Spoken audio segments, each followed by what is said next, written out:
ስጋው ደሙ ምእመናን ለጻድቃን የሚሰጥ ሽልማት እኮ አይደለም፣ ለኃጢአተኞች የሚሰጥ መድኃኒት።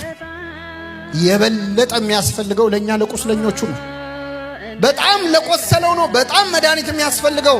ስጋው ደሙ ላይ የምናደርገው የመጨረሻው ድፍረት አለመቀበላቸው። መድኃኒት መጥቶ አለመቀበል እንዴት ለመድኃኒት ክብር መስጠት ሊባል ይችላል? መጽሐፈ ነገሥት ላይ ታዩታላችሁ እንጂ ከሱ አበሉም የተባለ አንድ የረሃብ ዘመን ምግብ ነበር። እንደዛ አረግ ነው የክርስቶስን ስጋና እስማ ኃያላን ተብለን እንሸኘዋል። ስንት ቀን መጥቶ ሳንቀበለው ተመለሰ።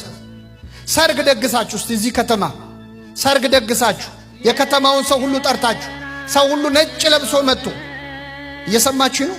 ነጭ ለብሶ መጥቶ ከምግቡም ከመጠጡም ሳይበላ ሳይጠጣ እግዚአብሔር ይስጥልኝ ብሎ ቢወጣ ምን ነው አልበላም ስትሉት አክብሬ ነው ቢል ደስ ይላችኋል?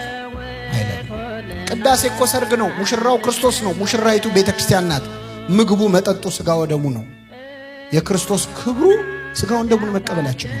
ስጋው ደሙን ማክበር ማለት አይኔ ኃጢአተኛ ነኝ ካልክ ለዛ እኮ ነው ተቀበል እየተባልክ ያለው። ስጋውን ደሙን ተቀብለን ብንበድለውም ደግሞ ይምረናል አይምረንም?